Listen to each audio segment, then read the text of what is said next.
Hello and welcome to View from the Sideline podcast. This is episode 9. I'm Chris. Bonjour, Rich. Bonjour, Chris. So if you haven't guessed, Rich is not in the country at the moment, are you, Rich? No, I'm in France again.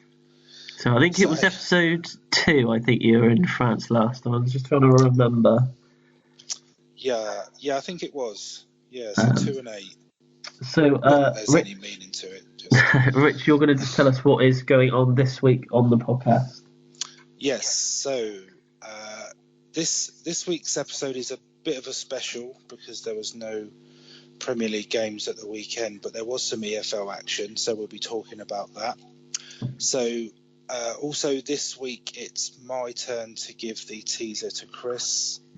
So after last week's success, the first one in 8 episodes, we'll see how Chris gets on today.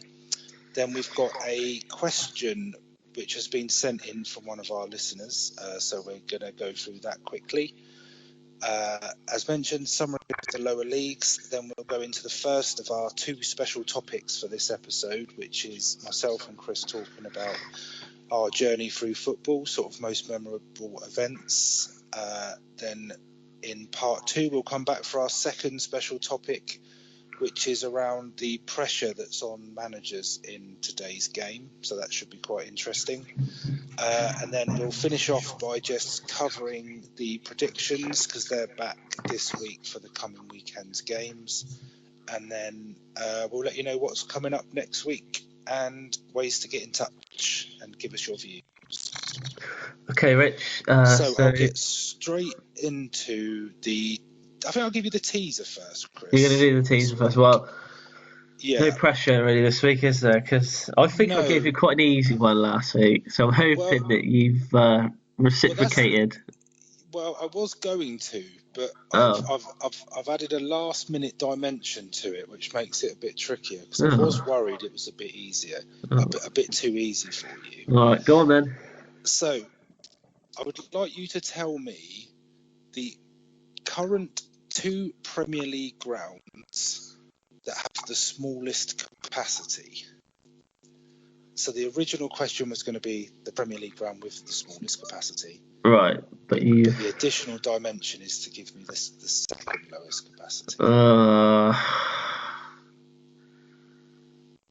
Okay, I think I've got an idea of one, but I think that's why I had the second one in. So I think I already got the first one.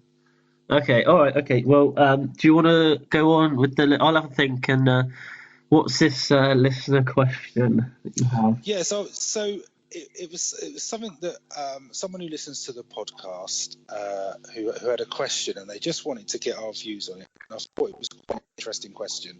Yeah. So I thought I'd bring it onto today's episode. So it's from Alan, who's one of our listeners, who wants to know our views on games played behind closed doors.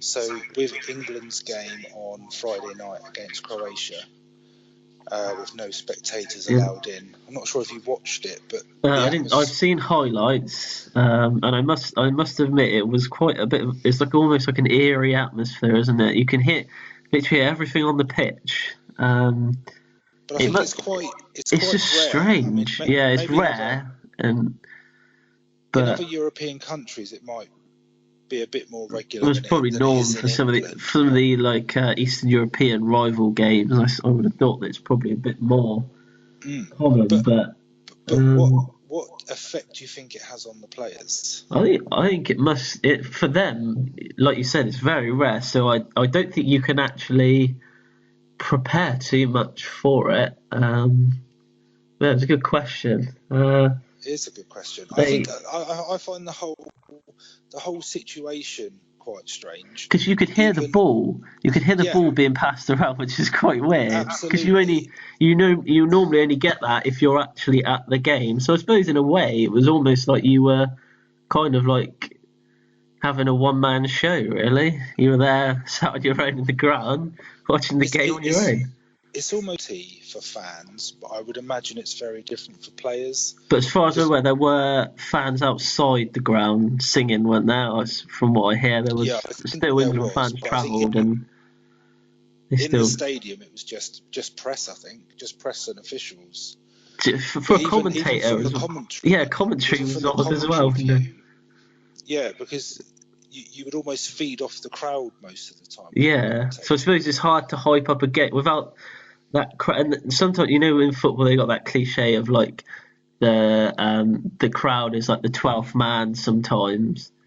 I suppose you don't really. If you were to go like a goal down, do you think it would be harder for the team to get back in it without the support behind them?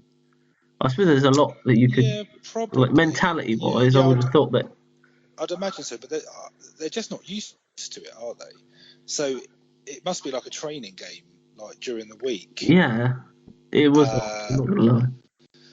But yeah, I just thought that was quite a good question. So thanks, Alan. That's our views on it.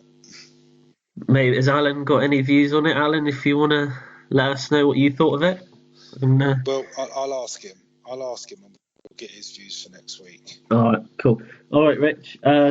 You have got the Championship and League One as usual. So just let us know what's happened at the weekend. Yeah, it's just League One because there was no Championship games. Yeah, so just League One. For anyone who's interested in stats, the games that in League One over the weekend were a treasure of stats. So all of the top 9 teams in the League One at the weekend, and 8 of the bottom 9 lost. Well, that makes it easy for your review. Yeah, absolutely. That was the League One review. in summary of that, the table hasn't changed an awful lot since last week. So Portsmouth are still top. They got a 2-1 win away at Wimbledon, and they're 3 points clear of second place Peterborough, who won 2-0 away at Scunthorpe. Barnsley in third. They beat Luton 3-2 at home, but they do have a game in hand over Portsmouth and Peterborough. I think if they win that, they can go second. Doncaster are in fourth after a 3-2 away win at Rochdale. Fifth place Sunderland. I didn't do this, Chris, but they had their game against Blackpool at the weekend abandoned. But do you know why it was abandoned? I saw that it was abandoned, and I actually did try and find out, but I couldn't actually. The website I was looking on didn't actually say why it was abandoned. Well, I did find out, and it was abandoned due to international call-ups, because 3 of Sunderland's players were called up for the international break for games over the weekend, and they applied to the Football League to have it postponed, and it was granted.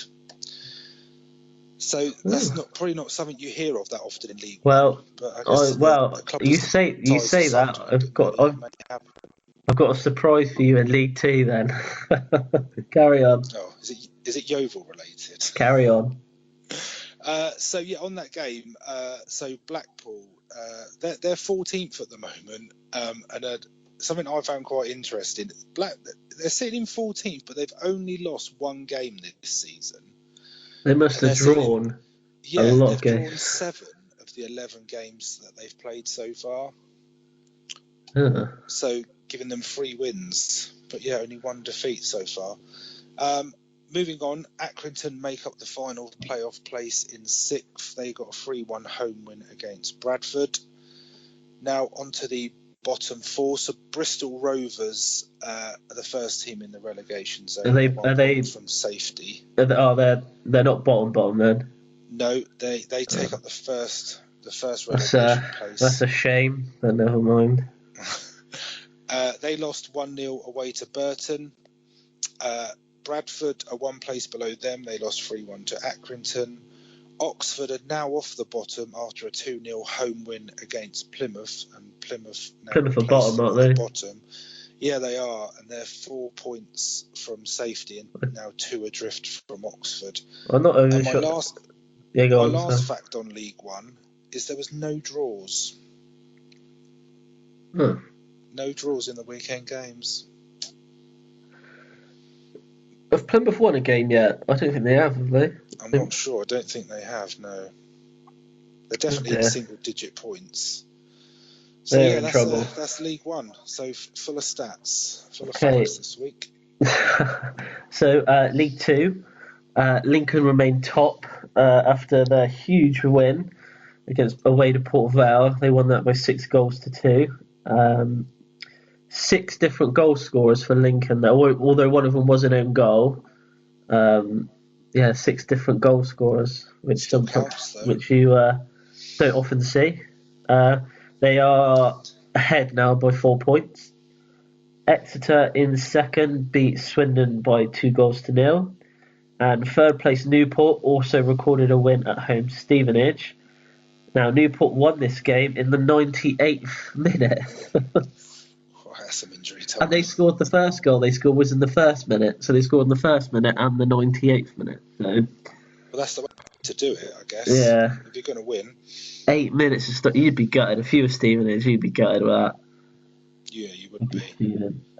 Again, MK Dons 1-0 away to Cambridge sees them remain in the playoffs. Tranmere 5th. They beat bottom side Macclesfield on Friday night by 1-0. And Colchester have moved into the playoffs after they beat Crawley 3-1. And Stevenage have moved down to 7th after they lost. So at the bottom, as I said earlier, Macclesfield lost, so they remain rooted to the bottom now. They're actually 5 points from safety. And Cambridge remains second from bottom after their home defeat by MK Dons. A lot in League Two last weekend, a lot of the top teams played the bottom teams, which sounds like what happened in League One as well, which is odd.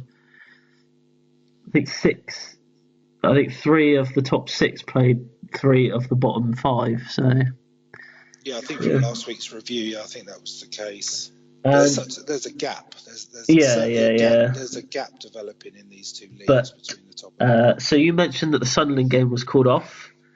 Yeah. Because of international, but also, Rich, the Yeovil game was. Are you gonna outfact? I am going to outfact you right now. Okay. So the Yeovil game was called off against Cheltenham. And this is also due to international call-ups. And this is the second time it's happened this season already. Well, we've only had 2 international breaks, so it kind of makes sense. But Yeovil actually had 4 players that were off on international duty. Who are they? So 2 questions. We'll have to find out what the rule is on that and how many players. Yeah, well, so if you've got 2 or 3 players missing, whether that. I wouldn't have thought 2 or 3, really. I don't know how they work out. But Sunderland's was 3. 3 players they requested a postponement. Yeovil, they had Sean Donnellan. He played for the Republic of Ireland under 21s. That's the first one. Reece Brown was playing for Antigua and Barbuda. Ceci de Almeida played for Benin. And Enis Mahmutovic was playing for Luxembourg in the Nations League. So, yeah. Well, I never, Chris. They are First 4 of players. All, great pronunciation. Yeah, I was a bit worried about. I'm not going to lie. The Mahmutovic guy. I'm glad I don't get League Two. I split his name up so it's easier to say. Ceci de Almeida actually scored for Benin as well. He's probably made 2 of those countries up. No, Antigua and Barbuda is a country.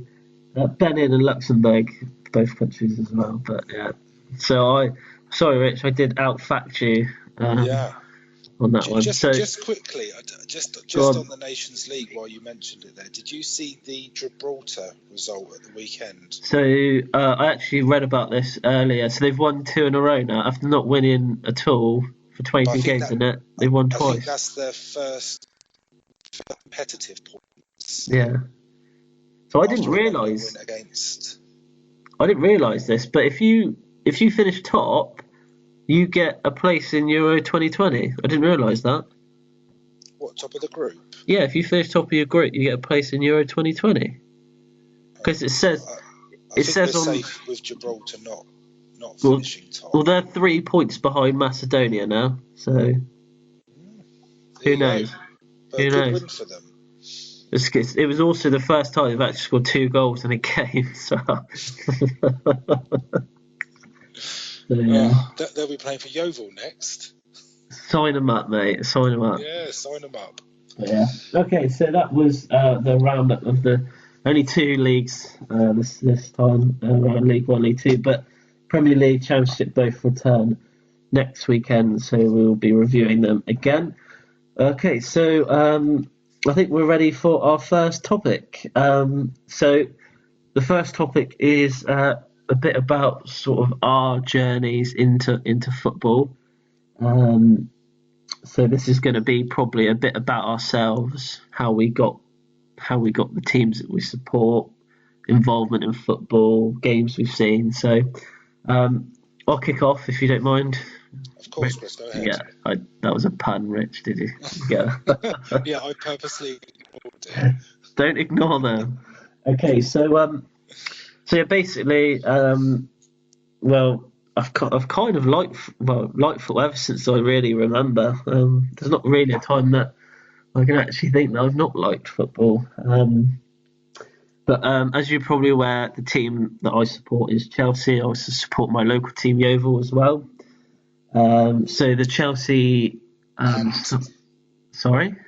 And we'll get to that before you start reading off other European teams. There's one in at least each country that you support. I will talk about that in a bit. So it was my dad. He was a Chelsea fan, so it kind of was put upon me to be a Chelsea fan. Now, Rich did post a photo of me as a baby on Facebook, and there's one on Twitter and Instagram of me in a Chelsea scarf and a badge that says "Save the Bridge." What's that about? So he basically. Why were they trying to save the bridge? So this is when they were in talks to be taken over. It's when Ken Bates bought the club. So it's before that. So Ken Bates bought the club, and before that they had a campaign to save the bridge because I think they had a bit of money problems. But is that when he bought it for like a quid? He bought it for a quid, basically, yeah. So my dad actually sent that to a paper, and it actually got printed in a paper. So I'm actually in a paper in the 80s as a baby with a scarf around me and a badge. But yeah, but Rich, do you want to just talk about your experience? Obviously, who you support. Obviously, they're fully aware of who you support. Yeah, so when I was thinking about this, I kind of tried to go back to what I would consider my first sort of memory of football. And I'm not talking about sort of playing in the park and kicking a ball around and things like that, but I was probably the same as a lot of people. I played football at a youth level. I played on a Sunday morning, Sunday afternoon, depending on what leagues you were in. But I just wanted to start with talking about my first ever live game, which is something that I quite vividly remember. And I was on a tour, so that the team I used to play for on the Isle of Wight, Shanklin, which was my hometown team. Every year we used to do like an exchange, like when you have students stay at your house, that sort of thing. Yeah. But we used to do that with Sutton.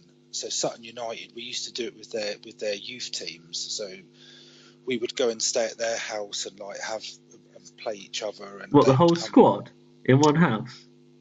Oh no!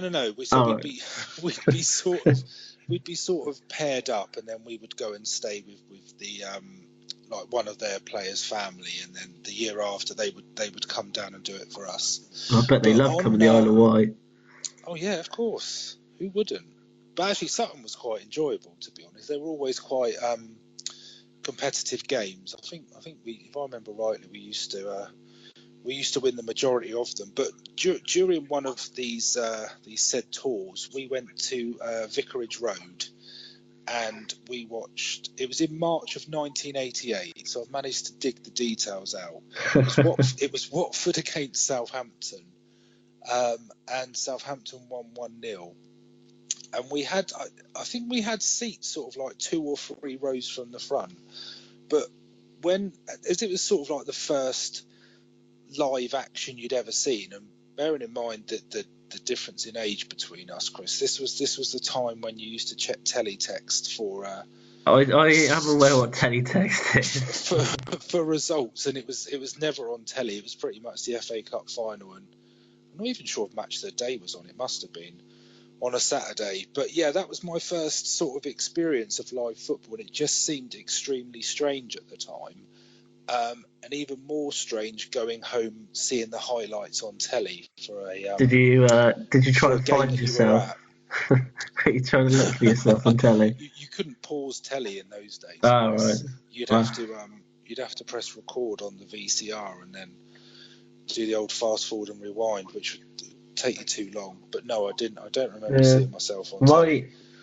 My first live game. So like you, I had to dig it out. I've got very, very vivid memories of it, but it was it was a Yeovil game. It was my first ever live game that I saw, obviously, because I live quite close to the ground.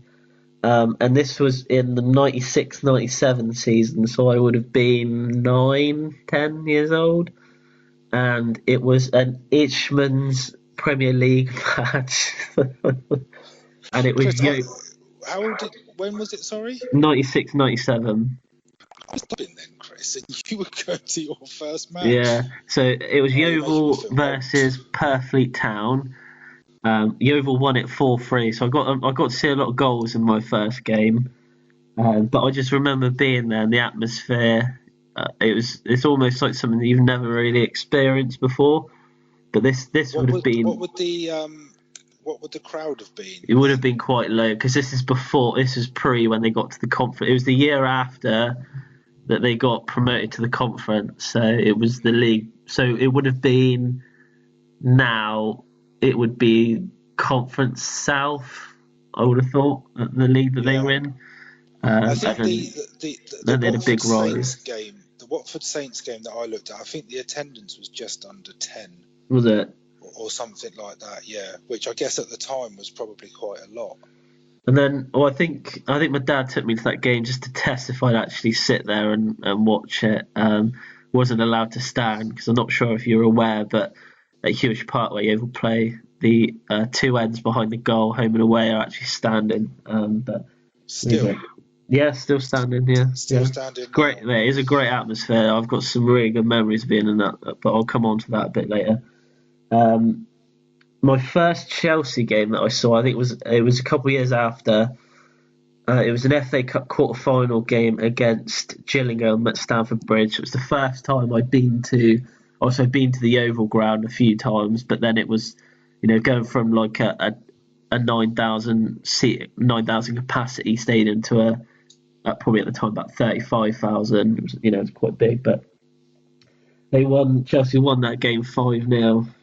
John Terry played in that game, and the goals that day was scored by Tor Andre Flo, John Terry, George Weah, Gianfranco Zola, and Jody Morris. So some legends of the game there. But like I said, it was the atmosphere. It was just something I'd never experienced. I think once you go to your first game, you kind of even get more of a buzz of watching and being part of football.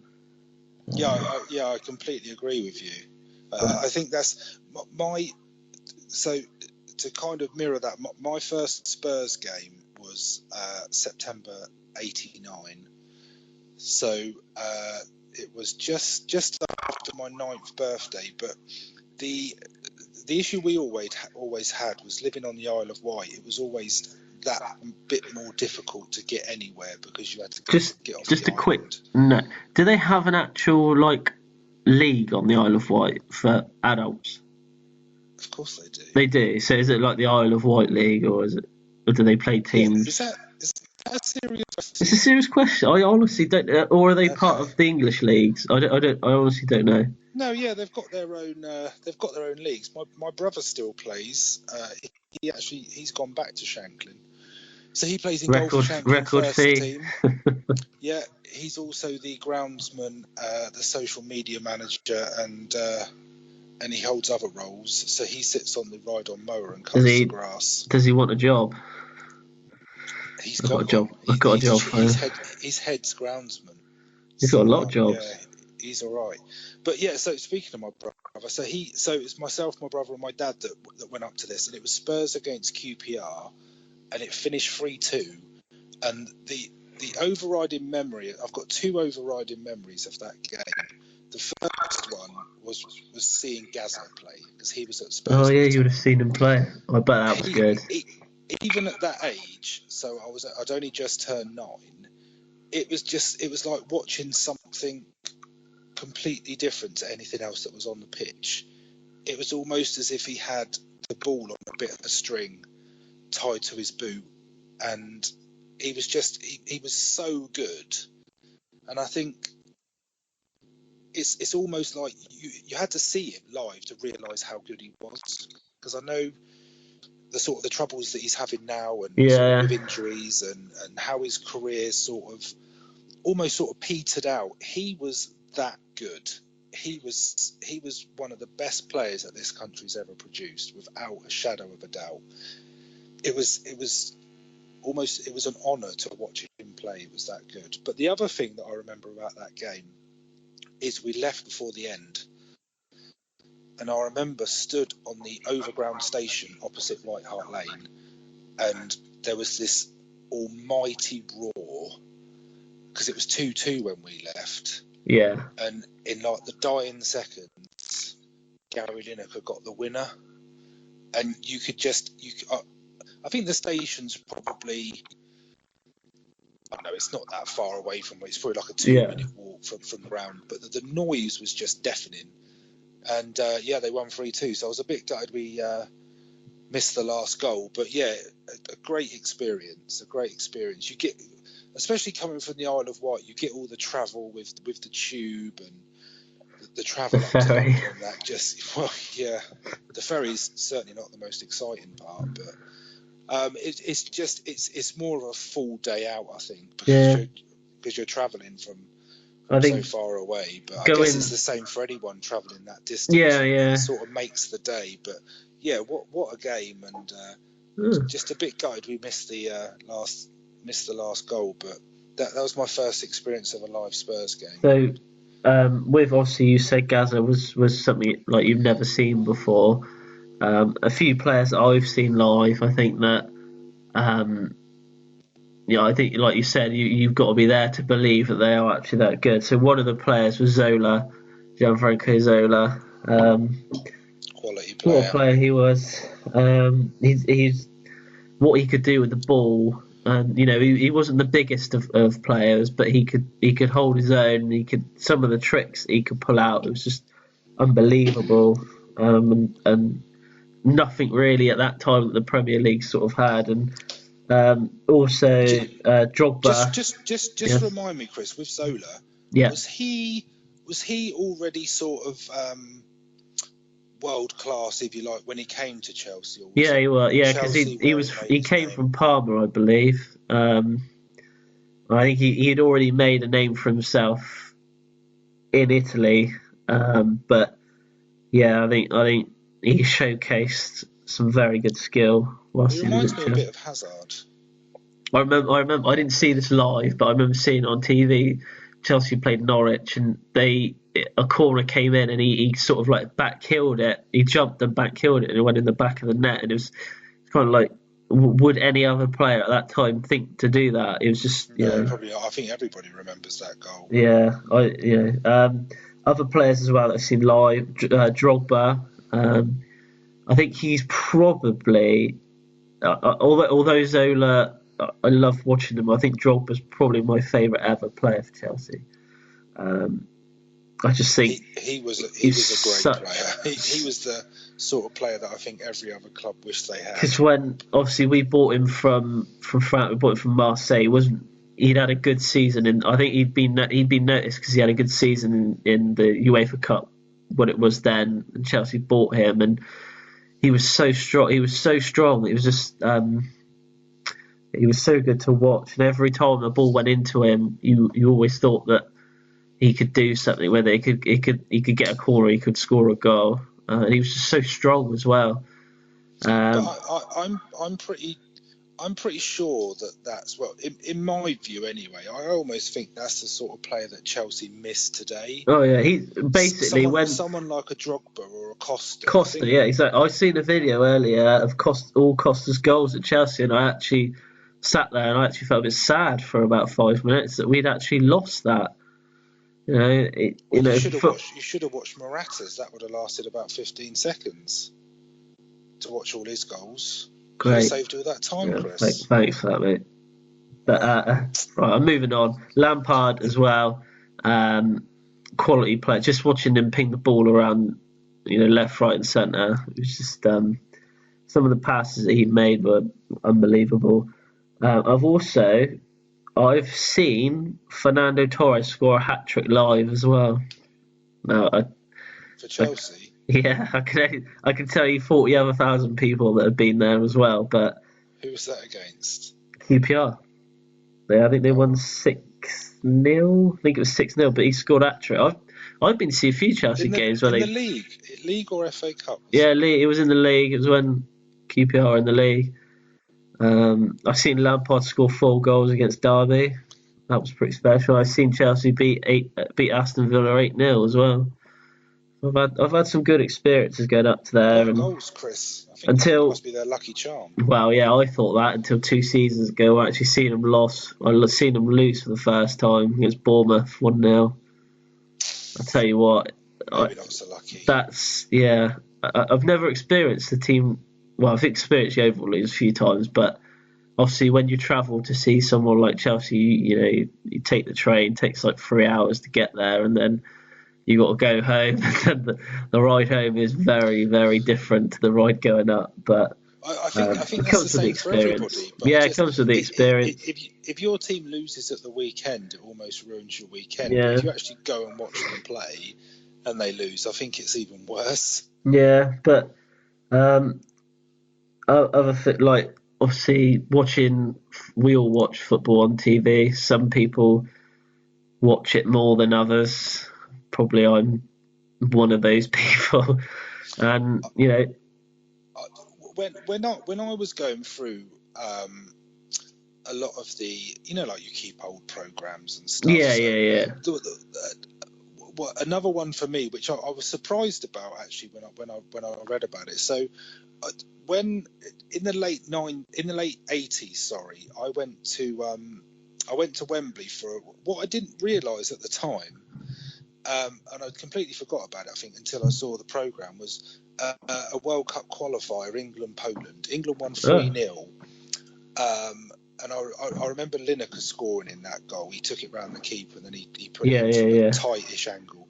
But when I was looking through the players who played in that, so Shilton, Stuart Pearce, Brian Robson, Chris Waddle, John Barnes, and like I say, Lineker. Yeah. There was some really, really good players there. But what I also didn't realise until I went back to it was that was a qualifier for Italia 90. See where England got to the semi-final. Yeah. So it wasn't until I started looking at the details of the match that I realised that was pretty much the team that played in that World Cup. So you actually seen the last 4? That's really good. Yeah, it was quite weird. It's quite weird to look at it that way.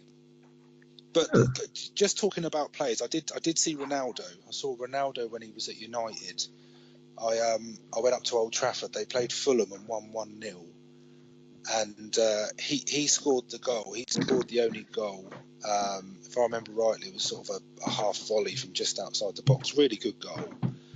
But it doesn't stick in my mind that he was amazing on that day. Obviously, I don't think he was kind of at his peak then, compared to like where he has been over the last couple of years. But yeah, I'd probably say he's the most sort of famous now player I think that I've seen live. But I mean, Scholes played in that game. I think Rooney did as well.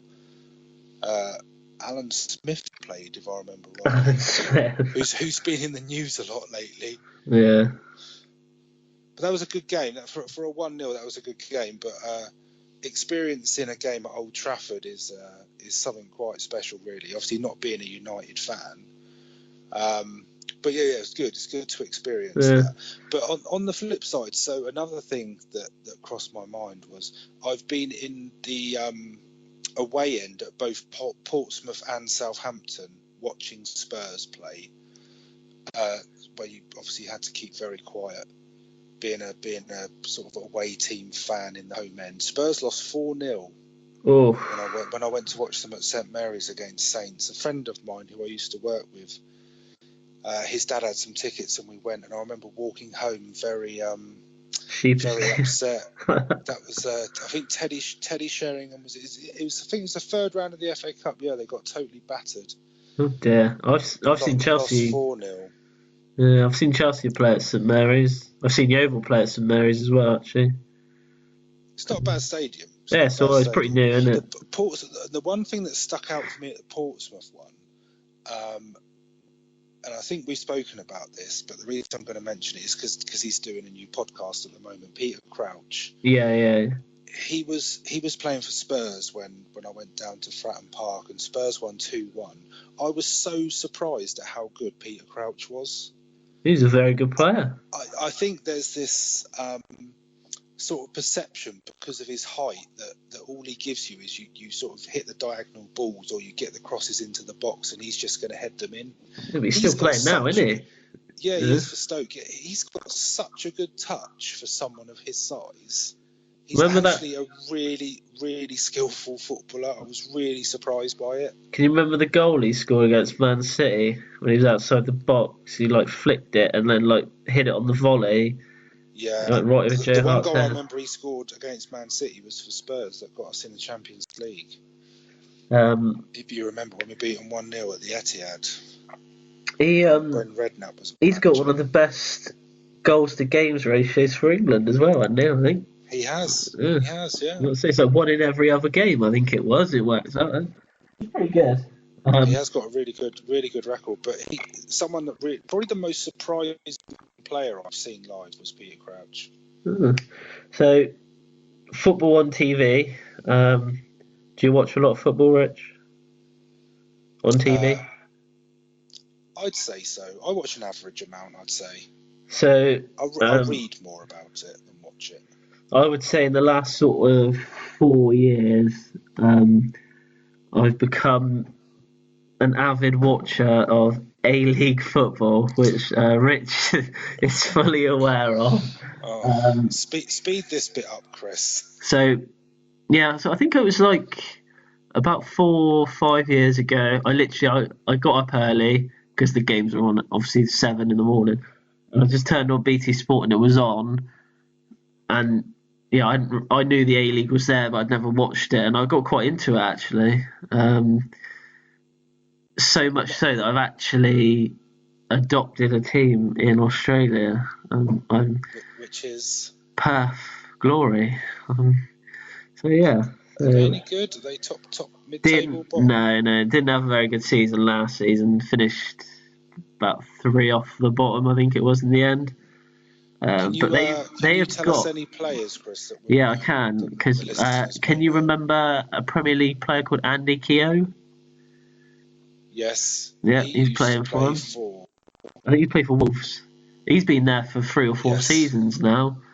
But the thing is with Perth, they've got a lot of Australian players that now I think it's 5 players you can have in the starting team that are what you would class as non-Australian players, I assume. But I don't think Perth have got that sort of money. But if anyone is interested, the A-League actually starts again this weekend. So it is back on. The new season starts next weekend. Melbourne City won last year's league, but that is the team that is owned by Man City. Is it Sheikh Mansour? Sheikh Mansour, yeah. He owns. So a few players from the City Academy play for them. And can you remember?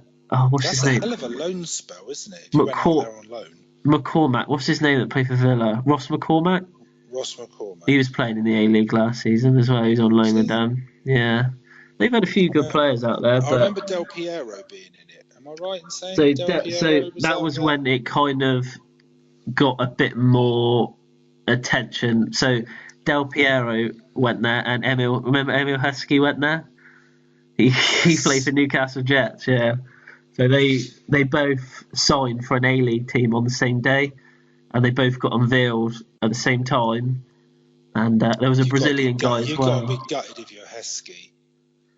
He didn't do all the is going to be on Del Piero. Yeah, they did it like, like when teams do this like grand reveal. They did like a grand reveal, but of these 3 new players that joined. One of them was a Brazilian player. I can't remember his name now, but they all joined different A-League teams, but they got unveiled at the same ground because it was quite big for them. Obviously, them getting Del Piero to play over there and Heskey. It was, the question was it as good a player reveal as Santi Cazorla's at Villarreal? Is this the one where he magics into out of sort of like a magic smoked tube? I'm gonna be honest, I'm not a big fan of these reveals. What happened to the good old days where you were sat there on the table with the manager shaking his hand with a shirt in your hand? But that's a classic Spurs thing, though. That's what Spurs do. Can you remember when Spurs unveiled a player and Pochettino wasn't there? They had a cardboard cutout of it.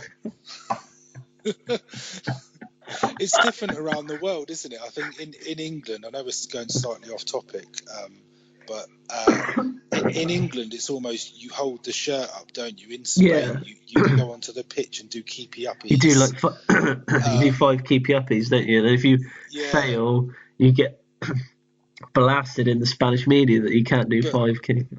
Tens of thousands of people turn out. It's crazy, isn't it? Reveals, It's different though, isn't it? It's different culture. Absolutely, yeah, but it's become a bit of a circus at times. So, just obviously wrapping this up a little bit, I just wanted to say 3 of my probably fondest memories of football. So one would be seeing a sellout crowd at Hewish Park, and Yeovil beat Sheffield United 2-0 to get into the playoff final, League One playoff final. Going to Wembley, that was a pretty big deal, I think, for Yeovil as well. So that was good. They won that game as well. They beat Brentford 2-1. That was your computer desktop screensaver. Yeah, can you remember that when for a long time? I do. Yeah. If you scan in close enough, you can see me as well on that one. Going to Stamford Bridge as well. I think any supporter of a team to get to go to the ground of the team you support, I think, is always quite a big deal. And I've been lucky enough to go a few times. And then I think the last memory was watching Chelsea win the Champions League final in my local pub, which I think I sent you Did I send you a picture? Yeah, you can't even make out it's you, to be honest, Chris. It's so blurry. I was, let's say, not in the best of shape after that game. I can only dream of matching your last memory there, Chris. Yeah, but having Spurs win. It was just nice because I had mates there as well that weren't Chelsea fans, who were United, Liverpool, and they were all cheering for Chelsea. It was the whole pub was cheering. So it was. Just I would agree with that, though. I think I would very much be if it was. Even if it wasn't Spurs, for example, and it was another English team in the final, I think I would.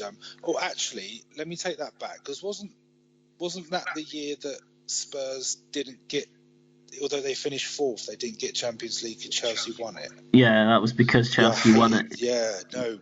Not a fan of Chelsea. No, I'm going to completely retract my statement. I didn't want Chelsea to win that game at all.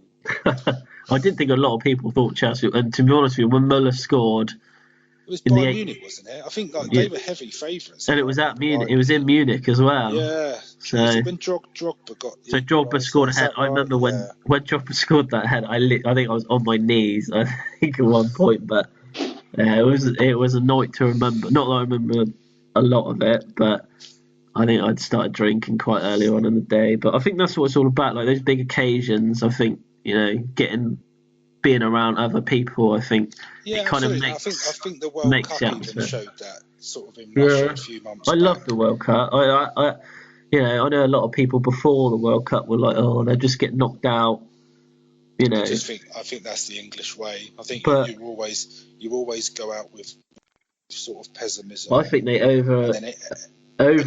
If you get out of the group, anything's a bonus. But I think this time, the World Cup was different at the end. I think even though we went out semi-finals, I still think. Oh, absolutely. A lot of people were happy. Yeah, of course. Yeah, absolutely. Yeah, it's a shame, but I think they did well. Who knows? Maybe in 4 years' time, I think they've got a young squad at the moment that I think they can achieve. And I'll be totally honest. I think Southgate is probably the right person as well at the moment to manage the side. I think he's had experience with the younger players. Good result of the weekend. I think if you look at the players coming through, if you think what the team could be in 4 years' time, I don't see why they can't go a step further. Yeah, but yeah. Well, okay, so we'll wrap that up, Chris, because I think we've gone into extra time on that one. So, hang on, no, you're not outfunning me. No, no one's going to hear that because that will be edited out. So, no, that's a good one. So that's the end of part one. We will be back in part two for our second topic this week, which is around the pressures on managers in today's game, and also we'll just cover the predictions quickly, and then, as we said, what's coming up next week. So we'll see you in part two.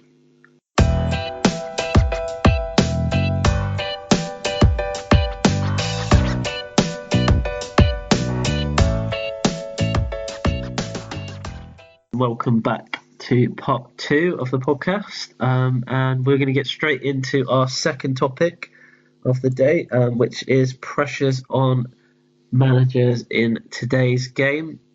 And I will let you kick this one off, Rich. Yeah, so this is, I know we've possibly touched on it, especially like last week with Mourinho, what we were saying about him.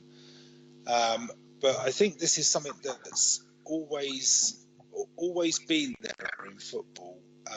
So doing a bit of research on this, there's a couple of things I'll start off. So if you look at the odds for the next Premier League manager to either get sacked or to leave his position. So the four favourites are Mourinho, Mark Hughes, Jokanovic at Fulham, and Rafa Benitez. Now, to me, those four, and I can't honestly say that I could see that this early into the season that any Premier League manager would be in a position where they would either resign or whether they would get sacked.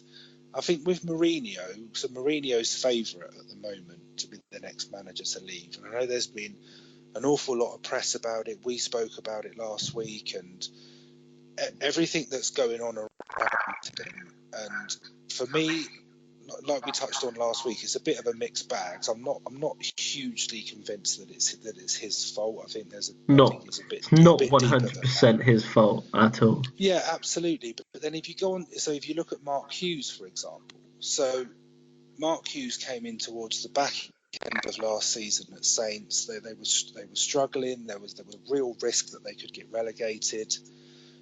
Something that I just wanted to touch on later on in this topic is sort of to ask you the question whether you think that changing a manager that late in the day, whether it's a good thing or a bad thing. So from the perspective of Southampton, they brought Hughes in. He saved them from the drop. Whether they would have gone down with the old manager or not, we'll never know.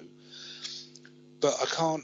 It's the same with Mark Hughes. I'm not sure I can understand how he's the second favourite manager to lose his job. I'm not sure what the expectations are of his team. And Jokanovic, I could say the same thing. He's brought Fulham up.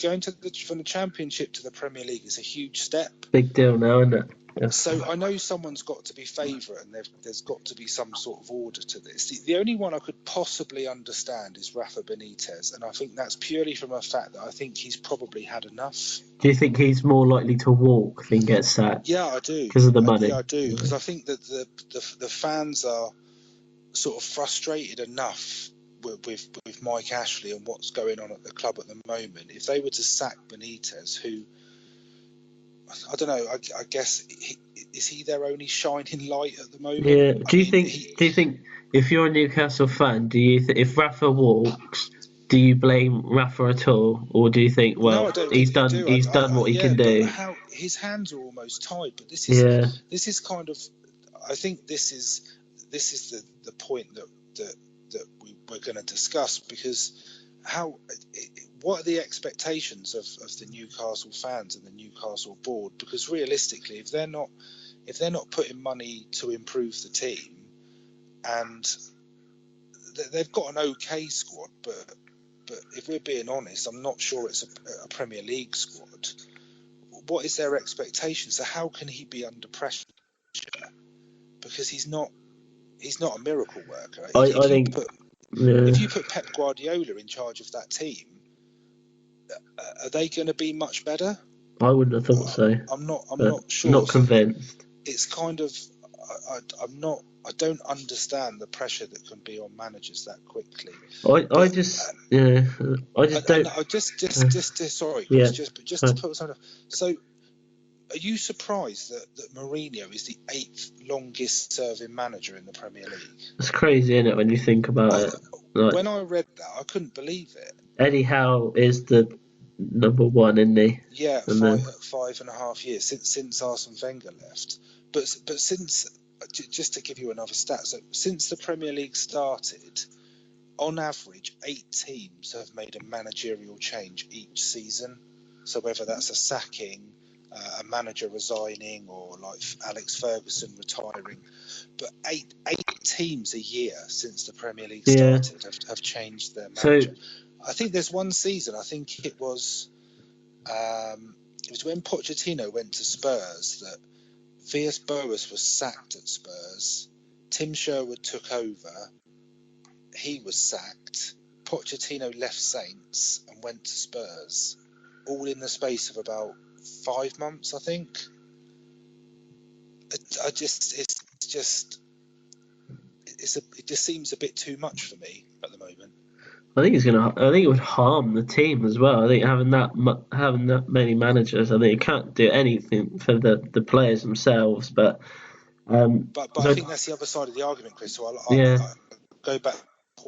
So if you take Southampton as an example, last year, do you think they would have stayed up if, was it Pellegrino? Yeah, Pellegrino. Yeah. If he had stayed and Mark Hughes hadn't have come in, do you think they would have stayed up? I think that they probably would have stayed up. Yeah, so do I. I don't think changing it would have changed anything. I think they would have been safe. No, because the games, in my view, the games they played, I think it was the Swansea away when they won 1-0.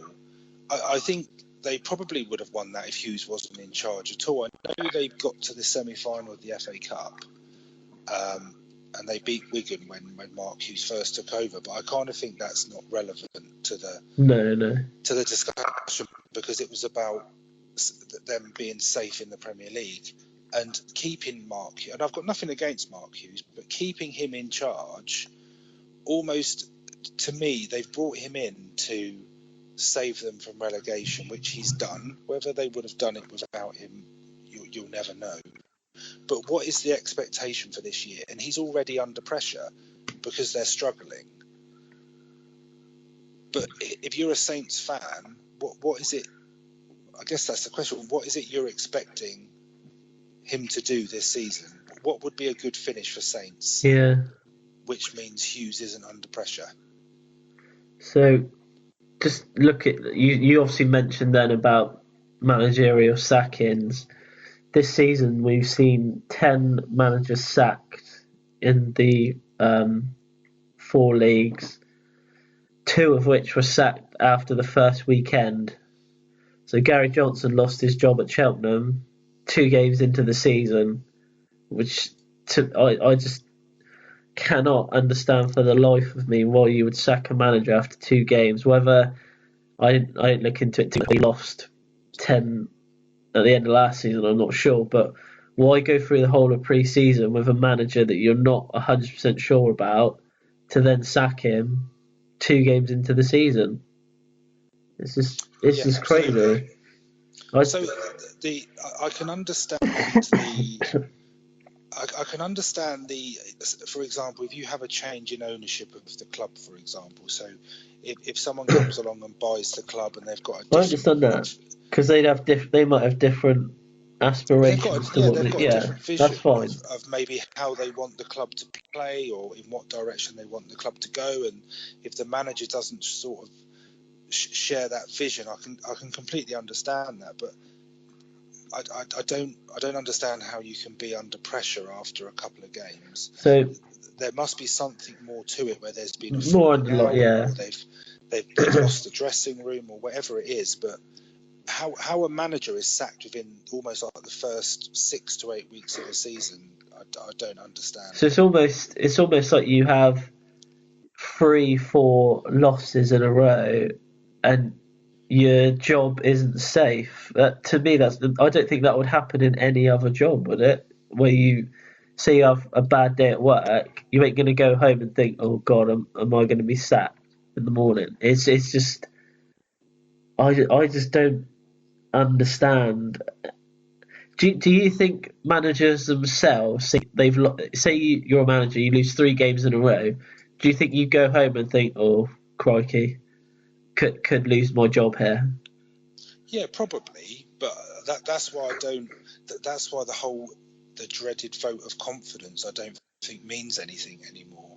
No. I think maybe 5 to 10 years ago, maybe it did, when managers had like really good relationships with the chairman and with the owners and things like that. But a vote of confidence doesn't really mean anything anymore. But I think you'd be a bit naive as a manager to think that after a run of bad results that your job's not at risk. But I guess what it all comes back round to is the financial pressures. Yeah. But the way I kind of look at it, to break it down in its simplest terms, and I have to use the Premier League as a sort of reference for my point, but every year there's going to be 3 teams that go down, regardless. Every year there is always going to be 3 teams that go down, and I know there's a lot of pressure with the finances that the TV money brings in, and the sort of crowds and the attendance and the sort of global sponsorship and the commercial side of it that you get from being in the Premier League. But that almost probably puts 75% of the managers in the Premier League under pressure before it's even started. Because you could realistically say that there's I don't know, half a dozen teams that you almost know aren't going to get relegated. But then surely everybody else is under pressure. It's crazy to think it like that. It's just it. To me, you get right. So we'll take Fulham for example. You get the Fulham job, you get them up, but then the thought, you must be thinking, well, why would they even think of sacking me? I've got them up, I've got them to this place. Why? I've had a few bad games, but what did they expect? What So I think this is all down to when obviously when you take over a club, you must have that meeting with the directors, with the board, and they must be setting out clear goals as to what they expect. So yeah, absolutely. But so Jokanovic is 6-1 to be the next manager to go. So that's second favourite. Yeah. But I know I tipped Fulham to go down on the very first podcast, but for me, Fulham's objective has got to be to stay in the Premier League. And if you look at how they've played at the moment, they've been a bit inconsistent. You can almost see where they need to improve, maybe where they need to strengthen as a squad and what they need to do. But I wouldn't say at the moment, and I'd be really surprised if anyone involved in football would say, yeah, Fulham are going down already at this stage of the season, because there are teams that have been worse than them so far this season. If you look at Huddersfield, there's no there doesn't seem to be any speculation or any talk about like Wagner being under pressure. And the fans love him. And Huddersfield, to be honest, in my opinion, have probably been the poorest side in the league so far this season. Yeah, but again, I think that's expectation from fans. I think the fans are not expecting. Like last season, they stayed up. They probably seen that as one of the biggest achievements that the club's had.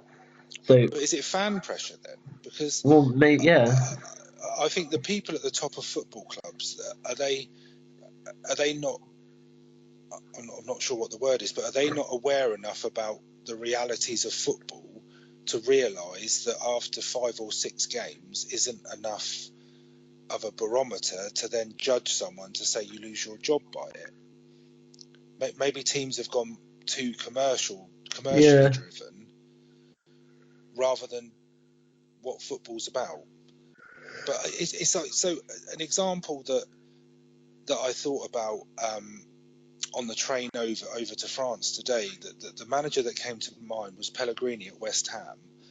And again, we've spoken about this on previous episodes, but West Ham have had a bit of an indifferent start. But is there such a strong feeling that Pellegrini will do something that David Moyes wouldn't have done? Now, I don't know the exact circumstances in how Moyes left West Ham.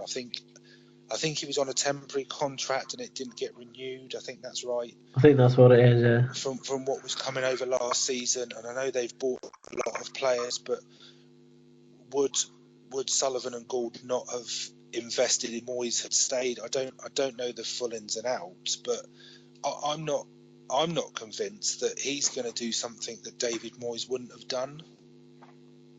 And maybe David Moyes didn't want to stay,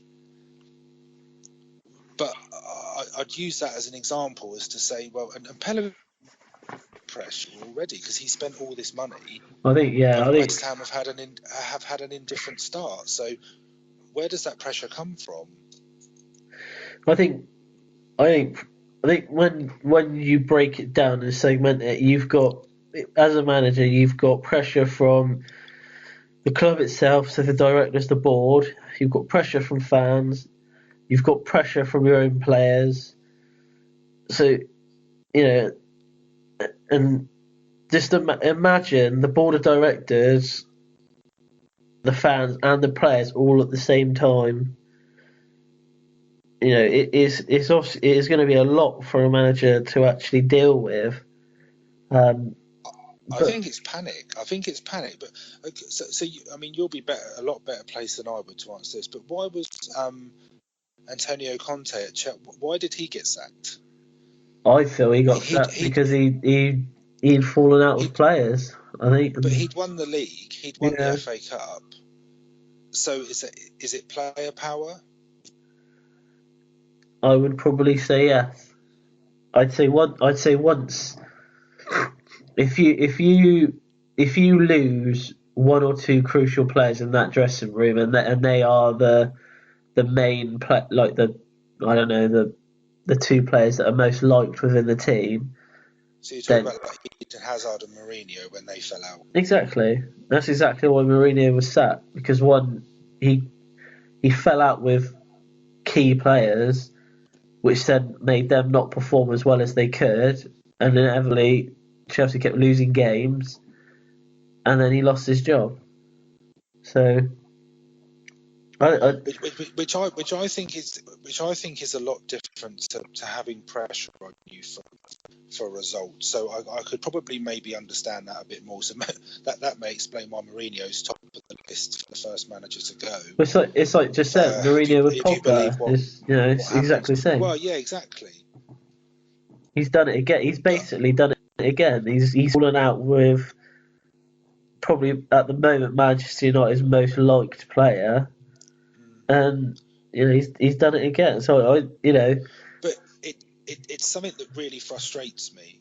I remember maybe a month or so ago when Spurs lost to Watford and then they lost to Liverpool, and apparently Pochettino was under pressure. Poch and hashtag Poch out. I remember sending you some stuff. Yeah, absolutely. But to me, that's and I'm not for a moment denying that football fans can't have their opinion, because to be honest, Chris, that's what we're doing. That's what we're doing on this podcast. We're right now, right this second. Yeah, absolutely. So everyone's entitled to their opinion, and that's what drives the sort of conversations that are had between football fans. But to me personally, for someone to say that Pochettino's under pressure after two defeats, where admittedly Spurs didn't play well, but is anyone going to go a whole season undefeated again? Probably. Arsene Wenger. Well, I suppose Chelsea and Liverpool, all three are undefeated, so that may come back to bite me. But for me, it's all around. I think the key thing is the expectation. Well, you think with Arsenal, how long did they keep it? They kept Wenger on for 5-6 years after the fans started getting frustrated with him. So they didn't cave in to fan pressures. But then you got to think about it from a board level. If you sack someone, you've got to pay out their contract. So a lot of these managers, they aren't stupid. They ask for long contracts with money because they know, like Mourinho, I think he's on like 300 grand a week, isn't he, at Man United? I think I read that if he was sacked, it would be something in the region of like 25 million. That's or something ridiculous. Crazy. So do you think if he gets sacked, do you think he mildly even cares? No, at the end of the day, he's going to get 25 mil. Probably not. But I don't know where he would go, to be honest. When I know we spoke about him last week, but he almost went from this manager that was untouchable, like the best manager in the world, to if he got sacked by United, that would be his second or third sacking, which I'm not sure where he would go after that. But I just want to bring it back, and I don't. But to me, I'm going to talk about Southampton. I've got a lot of family that are Saints fans. I've got a lot of friends that are Saints fans. But and I feel in this sort of discussion, they're a really good example. So if Mark Hughes was to be sacked, for example, or he was to leave, who out there that's available that would come in is going to do something that he wouldn't do? Which I think kind of takes you back to the Pellegrini more. To be honest, so you said if he was sacked right this minute. Let's just say Hughes was sacked because of results and because of pressure from the fans and pressure from the board. The Saints weren't performing. The results weren't where the club felt they should be, and he was sacked. And they bring someone else in. He's got the same group. He's got the same players. He's got the same players. He's got the players that are in the same form. There may be a bit of a slight uplift because it's a new manager and everyone's behind them, etc., etc. But that's assuming that all the players get on with the new manager. So that's my question. How I see it, I don't think anyone would. I don't know if there'd be any different to what's happening at the moment. How I see it is, if you are going to sack a manager, if you feel that is right, you should do it at the start of January, where that manager can then come in, reshuffle the players if he has to, buy a few players, his players he wants in, then you get an accurate reading in that last 6 months of the season of how he's actually done with his team, with his players. But any analysis you read, any sorts of stats will tell you that managers, and I think a lot of it was said around Klopp, that managers need, I think it's 3 or 4 transfer windows to get the perfect team, to build their team, because you are inheriting someone else's squad. Whichever way you look at it, you're inheriting someone else's squad. That's a bit like David Moyes, wasn't it, when he took over at United? He was inheriting Alex. But you're inheriting a squad that's pretty good. Yeah, but when Ferguson left, I wouldn't say Man United had their best team that he had. Oh no, absolutely. Yeah, there's no way that was the best team they've ever had. And to be honest with you, I think if anything, they've got progressively worse. I think maybe apart from Pogba, and some people would probably say Sanchez, Lukaku, I'm not sure of what world class like Man United level players they've actually bought. No. Yeah. But maybe there's something to be said that you can only change your manager in the off season. What, like players? Well, yeah, but it's a good idea.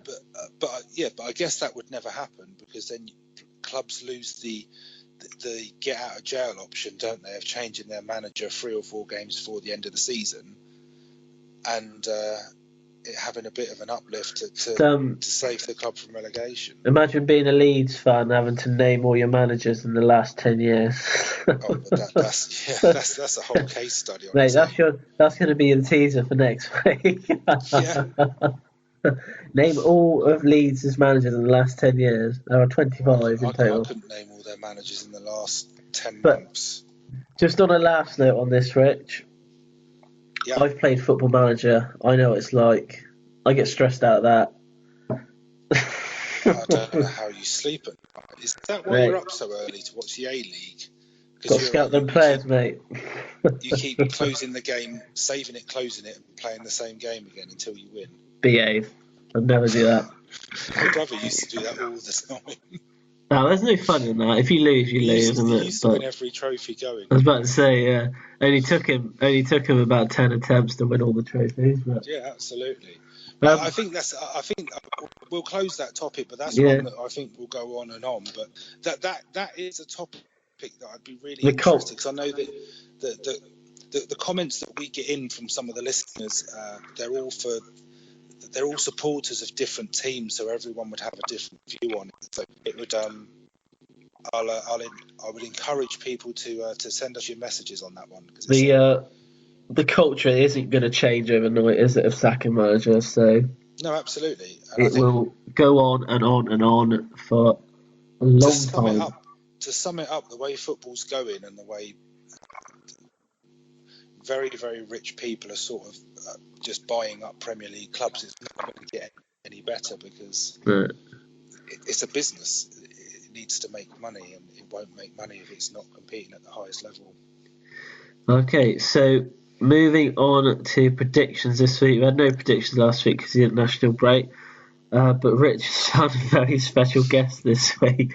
I don't think he wants to lose this week, do you, Rich? No, it seemed like a good idea at the time. And just to add that bit of pressure, so Jodie does my Super 6 prediction sometimes, and she's pretty good. You'll know, Chris, because she's beaten you in the past. No comment. Again, that's going to be wiped from the podcast. Yeah, so we'll see how she gets on. We'll see. You're going to be sweating. Come Saturday, you're going to be sweating. No, I'm fully behind her. I fully support her. If she wins, we'll put it down to for luck. We'll see. Okay, so the teaser. Yes. So I'm probably really stupid and not. Can I say one team, and then if I get it wrong, I get it wrong, and then I've lost? But well, yeah. So you got 2 to get. Well, I'm pretty sure one of them is Fulham. Right. Okay. Is that your final answer? We need to commit to an answer. Yeah, I'm committing to Fulham as one. Right. Okay. And I'm just torn between about 3 or 4 different teams, so I don't really know. One of them is Watford. I've got Watford, Palace, and there was another one, Watford, Palace, and oh no, it's gone from my head now. That's not good because it might be that team. Because I can't remember the attendance at those two. I think they're around about high 30s. I don't know. And I don't think it's Cardiff or Huddersfield. I think they've got pretty newish sort of grounds. I'm going to go with Fulham and Palace. I'm going to put you out of your misery. Neither are right. I'm quite surprised you didn't get this. Like I say, because it started off with just the with the lowest attendance, Bournemouth. So the Vitality Stadium has a capacity of just over 11,000. Why did I not think of? I've literally got So that would have been the answer to the original teaser. I wish I'd stayed with just the one. Yeah, sure. I thought you would have got Bournemouth pretty easily, but the second is Watford, Vicarage Road. Oh well, I couldn't remember what first. Just under 20.5. Whichever way you spin it, Chris, you got it wrong. So I'm gonna edit it in so I get it right, and I'll just impersonate your voice. Well, that's a shame. I'm still the only person to get one right. You wait. Next week, don't even think you're ever going to get one right again. So next week's topic, I believe are we doing ticket prices next week? Yeah, so we're going to take a look at ticket prices to go and watch the football. I guess it ties in a little bit with what we were speaking about in part one today about our experiences of live action football. Yeah, but I think that's another debate where there will be split opinions. So we also invite opinions from listeners on that topic as well, ready for next week. Okay, so that is pretty much the end of the podcast. It will be going up tonight, and will be tweeted out tomorrow, put on Facebook. If you want to follow us on Facebook, just go on Facebook and search View from the Sideline.